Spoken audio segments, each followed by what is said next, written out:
But now we get to the meat of the matter on this ayah. I was going to get to ayah number 6. I'm going to get to ayah number 3. This is all we're going to do today. وَمَا يَنْطِقُ عَنِ الْهَوَىٰ. He says, think of it this way. A public speaker or a speaker, because the Prophet ﷺ is now speaking the Quran, so he's become a public speaker. What are the motivations of a public speaker?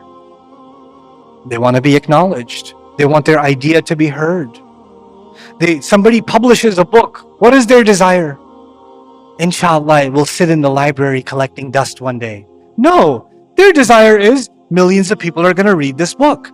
When somebody writes a PhD thesis, they're really hoping people do what? They read it. When you make a stupid post about what slice of pizza you ate, and your amazing contemplation on the cheese, and you put it up on Instagram, you check all the time for what? Acknowledgement. Somebody saying, oh my God, that's so deep. I'll never eat pizza the same way again, etc. You're looking for something, because a speaker, a presenter, when they present their idea in public, they desire acknowledgement. They desire to be heard. They desire to be understood. Maybe they desire to be praised. Maybe they desire to be, seen, valued. Wow, that was ingenious. Maybe they desire to be put on a social position. I want to learn more from you. Maybe they desire that. But there are desires behind speech. Like if I'm sitting here giving you this lecture and 2 of you are talking, it will annoy me. It'll annoy me because I'm desiring to be heard right now. And you're taking away from that. And it's agitating me because I'm directly impacted by what you're doing. Right? The Prophet ﷺ is being described as something different. When he speaks, he has no desire to be heard, no desire to be acknowledged, no desire to be appreciated, no desire to be followed. He's only doing this because Allah told him to. And none of his personal ambitions or emotions, conscious or subconscious, are part of the equation. This is the most incredible expression of pure, like 1,000,000% pure sincerity, because this is a level of purity I don't know if it's humanly possible for the rest of us. I don't know if it is. But there's one thing I can tell you when talking about the Quran, because this is tied to the delivery of the Quran. He says, "Ma akunu li an ubaddilahu min tilqa'i nafsi." It's not up to me to change it from myself. The Prophet doesn't decide what words will come out. And by the way, most of the time that words that were coming out were offensive. And when somebody's angry, and then the next ayah is even more offensive, and then they get angrier, and the next ayah is even more offensive, and then on top of that, you should know you're going to be in Jahannam. And congrats to the believers that are getting beat up. Oh my God, this is like, maybe, in my mind it would be, how it would be, maybe I shouldn't say this right now. Maybe I'll recite this surah later when there's nobody listening, or when I'm around a less hostile crowd, then I'll recite this surah. Right now I'm explaining Surah Najm to you, but you're all willingly listening. You took time, money, effort away from family to sit here and listen. You think this was the situation of the Prophet ﷺ?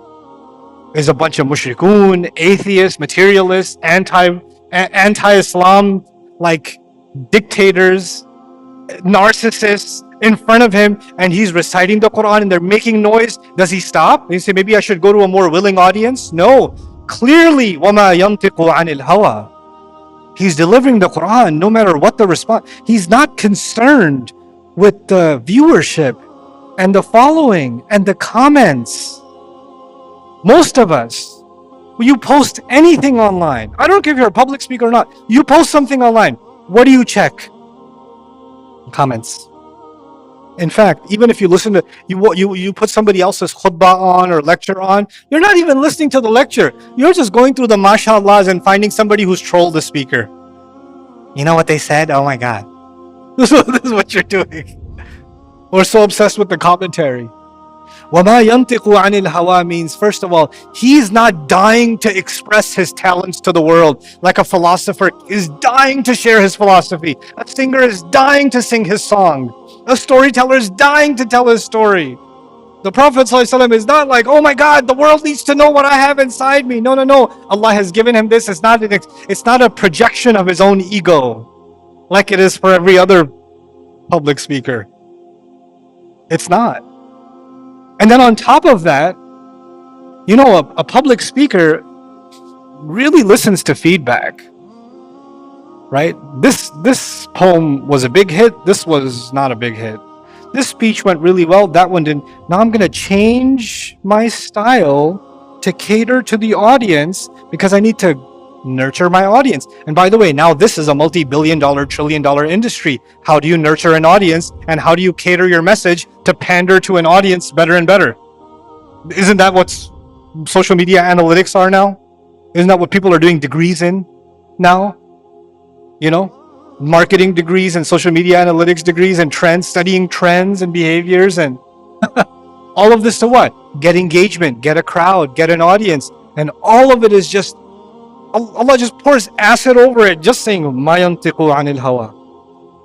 He's not concerned with what people want to hear. He's just not concerned with that. He's just Quran. You know, I'll tell you something personal as I conclude this. This is, by the way, I said this to you out loud, but you can take this. This is for you to, you know. When I was developing Quran Week, this program, before this, when I was traveling, I was doing another program called Story Night. And Story Night is my pent-up desire to be a comedian, masked with Darsul Quran. Like, I enjoy myself in Story Night. I love telling stories. I love, you know, this academic geeky stuff. This is one side of me. There's another side of me that is the opposite of this. It's entirely stupid. And that's the side of me that comes out in Story Night. And it's just 3 hours. It's entertaining. It's kids are there. They're having a lot of fun. Non-Muslims come and enjoy themselves. It's easy. It's no hard work. It's on autopilot. I have to do nothing for it. Then I was like, let's go to communities and contemplate a whole surah of the Quran. And you know what my team said? Who's going to come to that? People aren't ready for that. People have TikTok attention span. After 90 seconds, 90 is too long. 30 seconds. They're going to try to swipe you in the first day. People are going to say, I'm not coming back to this. This is too much. It's too much stuff. There's too much material. It's too deep. It's too heavy. That's not what the public wants. I was like, yeah, but the thing is, tadabbur of the Quran is dying. We're not doing it as a people. And I had to make a decision whether one of you shows up or none of you shows up. I'm going to do tadabbur of Quran. And I want to act, even if I can ignite one person to start doing tadabbur of Quran in one community, I'm good. But I could have been sitting at Bayyinah campus doing this in front of a camera. I could do that. I've done Surah Yusuf like that, Surah Al-Kahf like that, Surah Al-Imran like that. But I was like, no, I want to travel and take the hard work with me.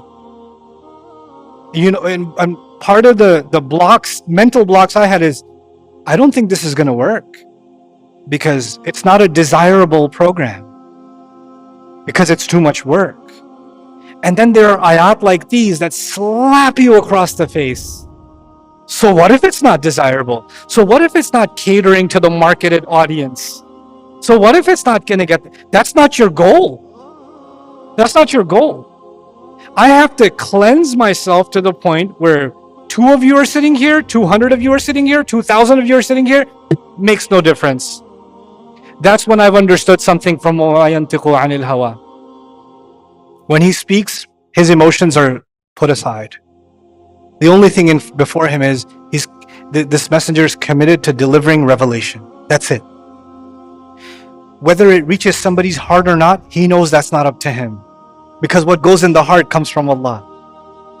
Otherwise, these are just sound waves. Whether they reach or not, that's not up to us. You get that? It's an incredible, incredible message inside وَمَا يَنْطِقُ عَنِ الْهَوَى. Notice finally that the word hawa, emptiness, falling, is repeated. وَالنَّجْمِ إِذَا هَوَى مَا ضَلَّ صَاحِبُكُمْ وَمَا غَوَى وَمَا يَنطِقُ عَنِ الْهَوَى. The star falls. In the beginning, the star falls, but the Prophet ﷺ doesn't. Stars can fall, but this message doesn't. There's a contrast made between the use of the hawa in the first ayah and the third ayah. I'm really excited about this week. I don't know if I'll be able to finish Surah Najm or not. I really don't.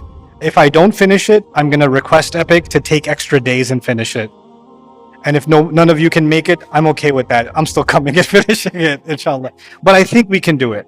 I think we can do it. My intention tomorrow, inshallah, is to try to reach ayah number 18. That's the first section. I know that this 3 ayah took this long, so I'm like, oh, he thinks he's going to reach 18. Maybe. Let's have hope. They can start progressing a little faster now that I've laid the groundwork for you. So we're hoping to reach ayah number 18 tomorrow, inshallah. But before I conclude, I want you to know that these booklets that you were given, right? These booklets are going to be about how to contemplate the Quran. And each lens, I'm going to give you from each lens something to take away. And before we start the lens, there's something we call the heart filter. I talked to you about that in the beginning. I'm going to talk to you about that now, so you have that with you. I have to spiritually, emotionally ready myself before I do tadabbur. For tafsir, I have to intellectually prepare myself. For tafsir, remember when I was doing tafsir of a word? There was Arabic sources and quotes from scholars and Sahaba and Tabi'een and things like that, right? That's intellectual work. But tadabbur does not require your brain. Tadabbur requires your what? It's your heart. The prerequisites are in my heart. The first prerequisite is Allah's speech is perfect and my understanding isn't. Which means when I read something and it's not making sense to me, it's because my understanding isn't wide enough and vast enough. And Allah's wisdom is infinite. I have to humble myself before the speech of Allah. This is one of the hardest prerequisites of tadabbur, because we live in a critical society. Every message you receive, you critique it. You put a heart on it. You put a thumbs up on it. You put a thumbs down on it. You put a commentary on it. You take a course in college. You rate your professor. You listen to a speech. You rate it. You listen. People are now really into rating even a khutbah. People rate khutbahs. And it's become such a practice. I gave a khutbah one time. A brother came up to me. That was really good. But if you use this ayah and this ayah, would have been better. I was like, this is ratemykhutbah.com now? Like I'll give you a 7.5. I wasn't looking for a score, bro. But we're now rating Islam too. Who's your favorite speaker? What score do you give him? This stupidity has to stop. This nonsense has to stop. Kids used to do this for athletes, for basketball players. People do this for UFC fighters, and now you do this for sheikhs. What is this? This is the religion now? We've molded the religion into this because why? Because what our heart desires is more important than the message. So if a speaker has an accent, or a speaker isn't charismatic, or a speaker's too old, you're like, I can't pay attention. It's not entertaining enough. It doesn't give me that high, there's no jokes in his speech. Yeah, they're not. The people I listen to, they're really boring. But I love them. I literally have to stop every 5 to 7 minutes because my eyes are rolling up. But I still listen to them because I get more benefit from them than anything else. The Quran is not there to cater to you because it came from your master. The master doesn't cater to the slave. The slave caters to the master. That's a shift in attitude when I come to the Quran. That's my heart filter. I cannot come to it like a critic. I can't come to it like a product on Amazon. I only give it 2.5 stars. Not like that. The next filter in the Quran, I am looking for something. I'm looking for guidance. I'm not looking for information. I'll get the information, but the goal wasn't information. The goal was what? It was guidance. As you contemplate today, your homework assignment, 3 ayat. All we've done is 3 ayats. Your homework assignment is, what guidance am I getting personally from these 3 ayats? What do I get from these 3 ayats? I mean, I've shared some tafsir comments with you. I've shared what it means. I went through the vocabulary and all of it. That's tafsir. Now we got to do what? Tadabbur. What does this mean for me? I shared some tadabbur from وَمَا يَنْطِقُ عَنِ الْهَوَىٰ with you, but you must have your own. You must do the work yourself. This is Allah speaking to you. Allah speaking to me. Everyone, لِيَدَّبَّرُوا آيَاتِهِ. Somebody asked a beautiful question and I'll conclude with it. You can turn this off now. Beautiful question. He said, the Sahaba had so many opinions. Why? And how come they just didn't tell us what the Prophet said about the Quran? It would have been easier. The thing is, Allah designed this Quran in a really incredible way. He didn't say so that the Prophet reflects on it. He said, لِيَدَّبَّرُوا آيَاتِهِ. So they reflect on it. لَعَلَّكُمْ تَعْقِلُونَ. So you understand. Who was supposed to ask questions about the ayat and ponder about the ayat and wonder about the ayat? Who was supposed to do that? We were. If the Prophet ﷺ, my theory is if the Prophet ﷺ started doing tafsir of the Quran, he'd still be alive. There's too much wisdom there. Allah would keep him alive longer than Nuh alayhi salam, because it wouldn't be done. And even if he did the most brief tafsir of the Quran, he described one ayah with one hadith. If he did that, you know what would happen? Nobody would ever contemplate the Quran again. You know why? Because we'd say, how can I speak after the Prophet has spoken? How can I speak? I can't have any thoughts about this because the thoughts have come from the ultimate authority, the Prophet himself, God's authorized teacher. Allah gave us this Quran and He spread it around the world, and He said, this is ayat for people who will contemplate.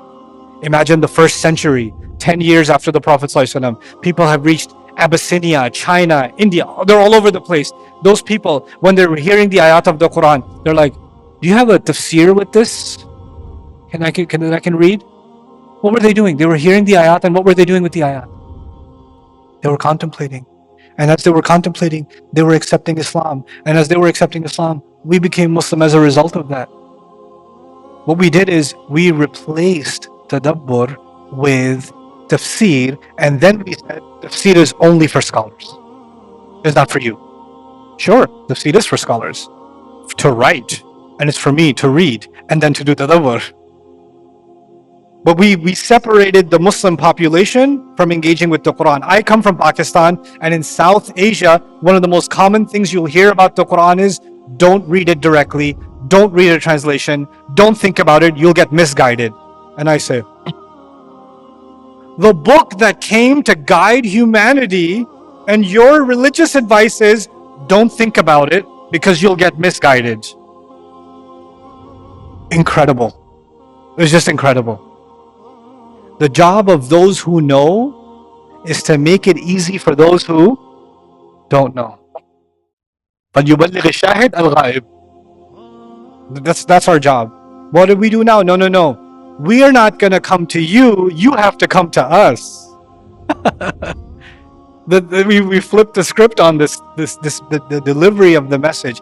I want every one of you to develop a love of contemplating Quran, and you will see benefits of it in your life that you never imagined. Never. I'm telling you, it is the most fulfilling thing you will do with your life that I could do with my life is contemplate the Quran. You know, I find studying tafsir exhausting. But when the tafsir study is done and I start doing tadabbur, oof, nothing like it. Best job in the world. It's the best job in the world. I was studying with Sheikh Suhaib in Scotland in a cafeteria. We were just doing tadabbur for 5 hours. And I just had to stop in the middle and say, isn't this the most amazing job on the planet? And he said, yeah, don't tell anyone. I was like, I'm gonna. I want all of you to have that joy. He said, فَبِذَلِكَ فَلْيَفْرَحُوا وَخَيْرٌ مِمَّا يَجْمَعُونَ. because of the Quran, they should be filled with joy. It's better than everything else that they're gathering. Let's gather some Quran. So with that, I'm going to conclude our first session. I think it went fairly well, inshallah, but that's up to you. I don't care about your comments. So I've started talking to you about contemplating the Quran. These are some things that will help you contemplate the Quran when you're reading it. Okay, so let's go through each of them. The first of them is visual imagery for spiritual truths. What's the visual imagery in this surah that it started with? It's the star as it falls, or Pleiades as it falls, right? And that image is going to be tied to certain spiritual messages. I haven't completed the discussion on those spiritual messages yet, but at least you're aware there's going to be a connection between those two things. Allah does this in Surah Al-Adiyat. Many connections, and among them, Allah describes, bandits that are raiding a town in the early morning. They're going to raid a town and they're unsuspecting and they just ravage through the whole town. And from there, the discussion is going to be how unannounced and shocking the arrival of Judgment Day is going to be, that is going to ravage through the earth, right? So there's the visual image, and it's tied to a spiritual truth. That's the first thing, and this is something that happens throughout the Meccan Quran. Behind each of these, there's fancy Arabic terms that can make you sound really Islamic, but I'm not interested in that right now. I just want you to understand the concept, okay? The second one is the major strands in the Meccan Quran. So in the surahs of the Meccan Quran, you'll find some major themes. I listed a few of them for you, a few of the major ones. There are more, they're not that many, but you should be aware of them, and you should see how the sequence of those different strands are being reconfigured in a certain surah, and it's being reconfigured differently in a different surah. And sometimes there's more of one thing and less of another. Right? So for example, you can find Surah Al-Insan is something I was studying in Malaysia last month. And in Surah Al-Insan, usually Allah talks about heaven, He talks about hell, right? Or, both. And in Surah Al-Insan, He mentions punishment in like one ayah, and the majority of the rest of the surah is about Jannah. Like the proportion is very different, you understand? And you can go to something like Surah Al-Qiyamah and you'll find very little about Jannah, and you'll find a lot about the destruction and the horrors of Judgment Day and the afterlife, right? So you can find this interesting shift in something is more stressed, something is less stressed, something is not mentioned at all, something is being highlighted. And that's what I mean by the strands inside of the surahs. Then I talked about the continuity of strands between surahs. What that means is, let's say there's stories of the prophets that's mentioned in one surah. It might very well be that something based on what was taught about the stories of the prophets will come up in the next surah, building on what was left off in the previous one. An interesting strand from the last surah, we're doing Surah Najm right now, and the surah right before it is Surah Tur. And I didn't add this as a concept here, it's called dovetailing in English, but I'll tell you what it is. The last ayah of Surah Tur is وَمِنَ اللَّيْلِ فَسَبِّحْهُ وَأَدْبَارَ النُّجُومِ. Declare the perfection of Allah, especially on the backs of the stars, meaning as the stars are about to disappear. Last ayah of Surah number 52. First ayah of Surah number 53, وَالنَّجْمِ إِذَا هَوَى أَدْبَارَ النُّجُومِ إِدْبَارَ النُّجُومِ وَالنَّجْمِ إِذَا هَوَى. You see a continuity there, right? So this is what I also mean by strands. There's a continuity of thought in the Quran. Too often as Muslims, this is not just you, this is me, this is everybody, we hear about an ayah, we hear about a story, right? We hear about some small part of an ayah or a ruling, and Quran is used as a dalil, like you're making a point and you're going to use this ayah as your evidence, right? But we're not actually studying the Quran, we're studying this other topic, and we only use the Quran as a reference. Right? So the Quran just becomes this repository of references instead of being read as a book. And one of the things that tadabbur will make us do, this idea of contemplating the Quran, we're not going to treat the Quran as a set of proofs, as a set of evidences for other concepts or for other ideas. We're going to look at the Quran for itself. Like, my concern isn't what can I prove or disprove from this ayah. My concern is, what's Surah Najm about? That's my topic. You understand? So all too often, and this once I put this filter on like 23 years ago, and it changed the way I see Islam, and it changed the way I appreciate what people are talking about. You could tell immediately this person has a topic in their mind, and now they're surrendering the Quran and the evidences from the Prophet ﷺ. They're taking all of that just to make their point. But the ultimate goal for them is their point. It's not actually the ayat. And this can get to such an extreme where even students of Islamic studies, they're reading something that a scholar wrote, and the scholar quoted an ayah, right? And you know what they'll do? They'll read what the scholar wrote with a lot of attention. When they get to the ayah, they'll say, yeah, okay, that's a dalil. Let me keep reading ahead. The only part they'll skip is the Quran. And these are advanced students in Islamic studies, and this is a very common phenomenon, right? And that's also, it's an unconscious departure from tadabbur, from this idea that Quran takes center stage. It's supposed to be at the center of our thinking. Anyway, so the next concept that I mentioned to you was the 3 different kinds of audiences, right? You can have a neutral audience, you can have an unsure audience, and you can have an opposing audience. You remember that? Right? And the thing I told you is, for a neutral audience, you don't need to stress your speech too much. For an unsure audience, you at least stress it once. And for more than one stress, that might mean that you're talking to an opposing audience. The oath is a kind of stress. The use of ma is a kind of stress. So the opening of Surah Najm is talking to an opposing audience. That becomes evident from the style with which it speaks. Surah Ar-Rahman keeps repeating itself. فَبِأَيِّ آلَاءِ رَبِّكُمَا تُكَذِّبَانِ. I know people love listening to that recitation and saying, oh, it sounds so nice. But the point is, in ancient Arabic, in ancient Arabia, when someone's repeating themselves over and over again, isn't that a kind of stress? What does that tell you about Surah Ar-Rahman? Who is it talking to originally? The opposing audience. It's actually talking to opponents, you know? So this will change your perception of who is the addressee first and foremost in these ayat. Okay, then of course there's the coherence, structure, and design of a surah. This is, you know, something that I very strongly believe in, that Allah revealed a surah as a unit, and it's an expression of His wisdom, and everything in the surah is stitched together and tied together. And just like a good author has organized speech, Allah is the author of all creation. And in every one of the things He created, there's order and a system. The joints in my fingers have a system, and there's an order. There's a method to the entire universe. There's a system under which the stars move the way that they move, and the earth rotates the way that it rotates. There's a system for the distance between us and the sun.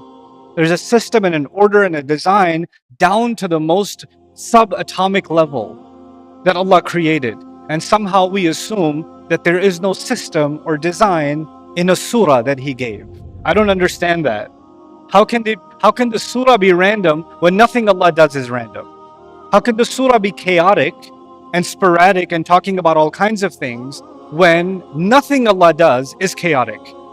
He's the one who created mizan to begin with, balance and scale. How can His speech not have balance and scale? Right? So that I'm a very strong proponent of that. Of course, when you're reading a translation of the Quran, you might feel like the subject just kind of changed, and then it changed again, and then it changed again. What's going on here? Or he already talked about this. Why is he talking about this again? And all of those questions get answered with the study of the coherence, structure, and design of a surah. This also helps you understand that the Quran cannot be human. Like, one of the ways that it becomes clearer to me every time I study it, the coherence of a surah, this is not human design. Human beings cannot speak like this. They don't organize like this. They don't organize thoughts like this. They don't organize concepts like this. This is beyond human capability. And as we go through Surah Najm, I'm going to keep highlighting the structure. When we get to a certain portion, I'll say, hey, look at this design. Look at Allah's design in these ayat. Then go to the next section, look at Allah's design in these ayat, you know? And so finally, the primary and secondary meanings of words, this has to do with vocabulary. You remember, for example, the word hawa, which means to, you know, to fall, or to rise also. also has to do with cowardice and other things, right? So there's primary meanings and there's secondary meanings, and that's a really important part of understanding the language of the Quran. Allah gave it to us in Arabic for a reason, because Arabic is rich.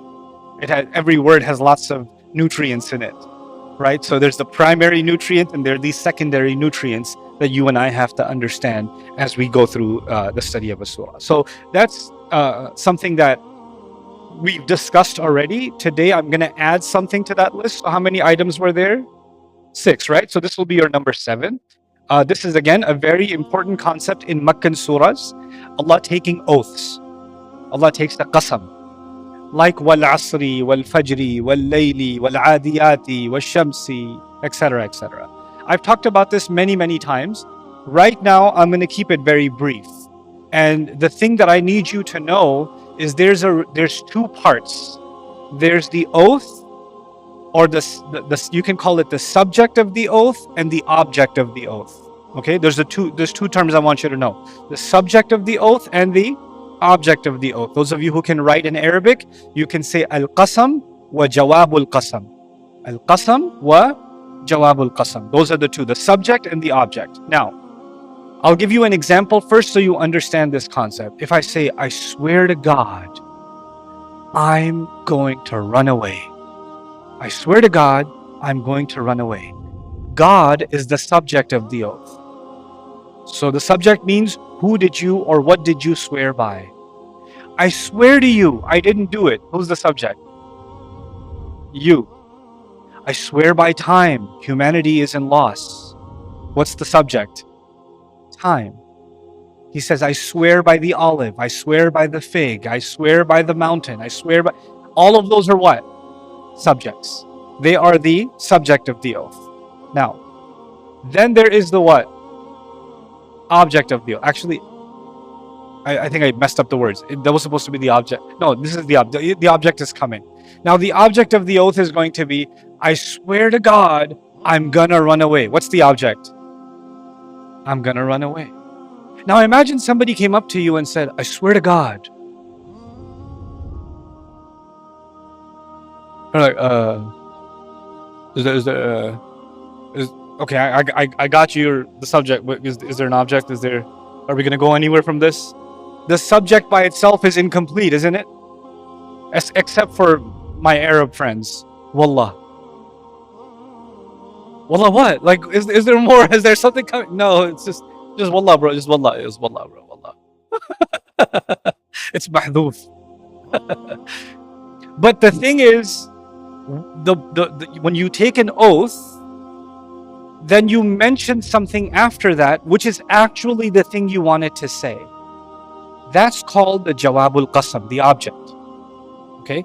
Now the thing is, this object of the oath, this thing, the topic that you wanted to discuss, there's a relationship between the subject and the object. Always. You have to discover the relationship between the subject and the object. So old theories used to be, if Allah swears by the fig, that must mean the fig is really good to eat. If Allah swears by the sun, that means the sun is awesome. If Allah swears by time, time is amazing. If Allah swears by the stars are incredible. In other words, when He swears by something, He's just telling me how amazing it is. The problem with that is, then I can move the oath anywhere.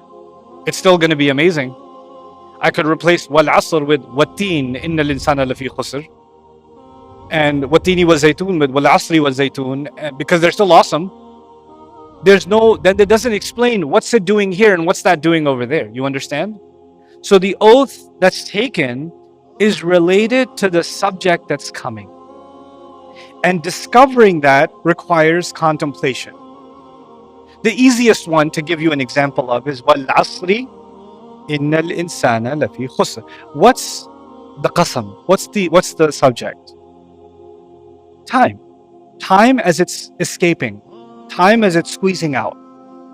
And what's the object? What's the jawab al-qasam? Human beings are in loss. What's the relationship between time that's running out and human beings being in loss? Well, human beings can suffer all kinds of loss. Health, wealth, loved ones. You could have all kinds of loss. But there's one loss that is always there.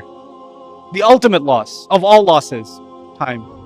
Like the biggest evidence of loss for a human being is actually time.